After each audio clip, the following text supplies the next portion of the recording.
Men, the most effective control doesn't feel like control. It feels like your own decision, your own choice, your own idea that just happens to align perfectly with what she wanted all along. Some women have mastered strategies so subtle that you'll comply, conform, and obey while believing you're acting from your own free will. You're not being commanded, you're being guided into a cage you've built yourself, one decision at a time. These strategies work because they bypass your resistance by making obedience feel like autonomy. You're not being told what to do. You're just somehow always doing what she wants while thinking it was your idea. Before we expose these tactics, hit subscribe, smash that like button, and drop a comment if you've ever realized you were following orders you never heard.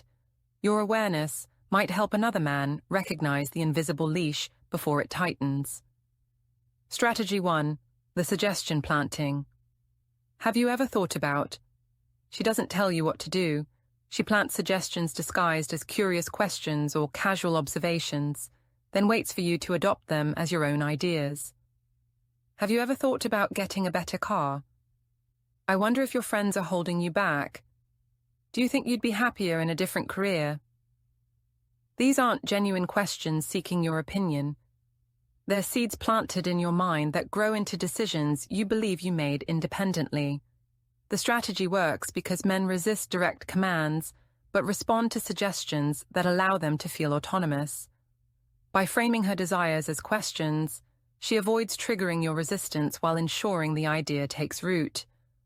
Once planted, she nurtures it through repeated casual mentions until you've internalized it as your own thought. Notice whether her questions are genuinely curious or whether they consistently point toward specific conclusions. Does she ask open-ended questions, or does she ask questions that only have one right answer? If her questions always lead toward outcomes that benefit her, they're not questions. They're directions disguised as curiosity. Watch whether she accepts your answers or whether she keeps returning to the same suggestion until you change your mind. Genuine questions respect your response. Manipulative suggestions persist until you adopt her preferred conclusion as your own. The psychological mechanism is bypassing resistance through the illusion of choice. You're more committed to decisions you believe you made yourself, so she ensures you think every major choice is your idea, even when she's been steering you toward it for weeks. Strategy 2. The emotional forecasting. I'll be so disappointed if... She doesn't demand compliance. She tells you in advance how she'll feel about your choices, creating emotional consequences you'll do anything to avoid. I'd be so hurt if you went without me. I'd feel so insecure if you talked to her. I'll be really disappointed if you choose that. Now, your choice isn't about what you want. It's about managing her predicted emotions, and you'll obey to avoid being responsible for her pain. The strategy works because men are conditioned to protect women's feelings and feel guilty when they cause emotional distress. By forecasting her emotional response, she makes you responsible for feelings she hasn't even had yet, turning every decision into a calculation of whether you're willing to hurt her. Notice whether she shares feelings about outcomes or whether she uses predicted emotions as leverage. Sharing is, I felt sad when this happened. Manipulation is, I will be devastated if you do this, creating obligation before you've even acted.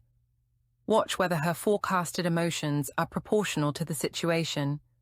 Is she predicting devastation over minor choices? If her emotional forecasts are always catastrophic, she's weaponizing feelings to control behavior. The psychological mechanism is preemptive guilt that makes disobedience emotionally costly. You're not being forced to comply. You're choosing to obey because she's made the alternative feel like emotional cruelty.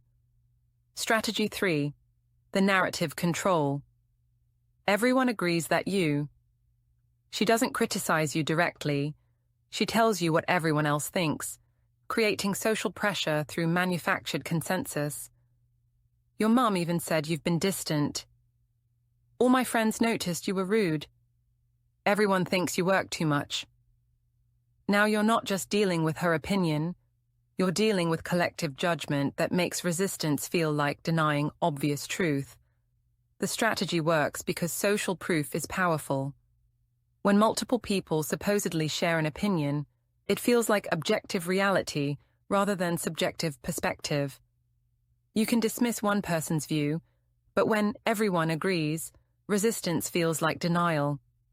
Notice whether she provides specific sources or whether everyone is conveniently vague and unverifiable. Can you confirm these opinions with the people she's citing? Or is she the sole spokesperson for what everyone supposedly thinks? Watch whether these collective opinions appear strategically during disagreements. If everyone only surfaces when she needs backup for her position, she's manufacturing consensus to win arguments. The psychological mechanism is creating false social proof that makes her opinion feel like universal truth.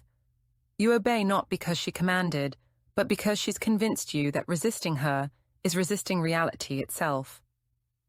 Strategy 4. The positive reinforcement withdrawal. You used to be so. She doesn't punish bad behavior.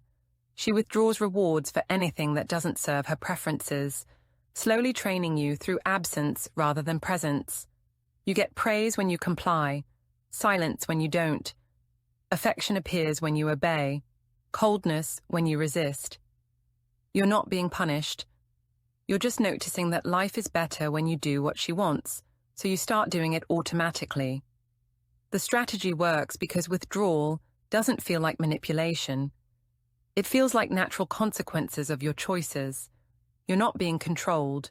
You're just noticing patterns and adapting. But those patterns have been engineered to make obedience feel rewarding and autonomy feel punishing. Notice whether her affection is consistent or whether it correlates suspiciously with your compliance. Does she withdraw emotionally after you make choices she disagrees with? If love and warmth are only available when you obey, you're being trained like a dog with treats. Watch whether she acknowledges this pattern or denies it when confronted. If she claims she's not withdrawing affection while consistently being cold after you assert independence, the pattern is intentional even if she won't admit it. The psychological mechanism is operant conditioning, where obedience is rewarded and autonomy is punished through emotional availability. You're being trained to associate compliance with love and independence with coldness until obeying becomes automatic. Strategy 5. The competence undermining. Let me help you with that. She doesn't take control directly. She consistently positions herself as more capable in areas where you're actually competent, slowly convincing you that you need her guidance for basic tasks. She redoes things you've done, offers unsolicited corrections, and expresses concern about your ability to handle situations you've managed fine for years. Eventually, you're seeking her approval and guidance for decisions you used to make confidently alone. The strategy works because it's disguised as helpfulness. She's not saying you're incompetent, she's just offering help, giving suggestions, and expressing care about outcomes. But the cumulative effect is the systematic erosion of your confidence until you genuinely believe you need her input for things you could handle independently. Notice whether her help is requested or whether she inserts herself without invitation. Does she wait to be asked, or does she take over automatically? Genuine support responds to requests. Manipulative help appears uninvited and implies inadequacy. Watch whether your confidence in your own judgment is increasing or decreasing over time. Are you becoming more self-assured with her support or more dependent on her validation? If you're checking with her before making decisions you used to make alone, your competence is being systematically undermined. The psychological mechanism is learned dependence through confidence erosion.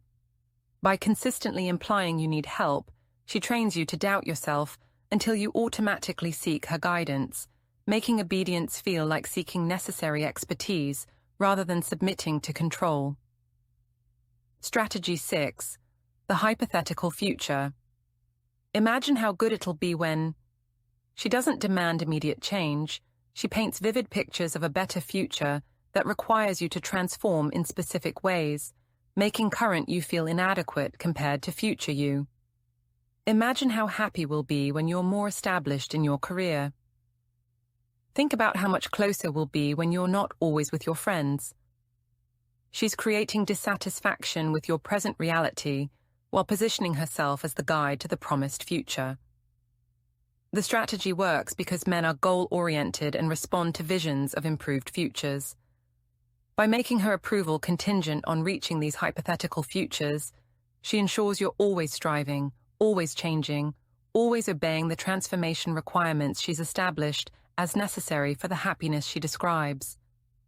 Notice whether her future visions celebrate who you are or require you to become someone else.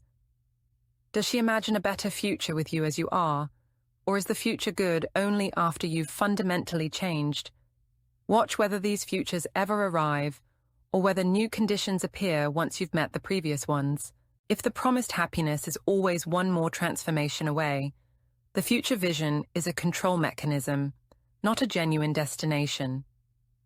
The psychological mechanism is creating chronic dissatisfaction with the present while making her vision of the future the only acceptable destination. You obey her transformation demands because she's convinced you that happiness requires becoming the person she's decided you should be. Strategy 7. The selective memory. You always, never. She doesn't acknowledge nuance. She speaks in absolutes that rewrite history to support whatever point she's currently making. You always prioritize work over me.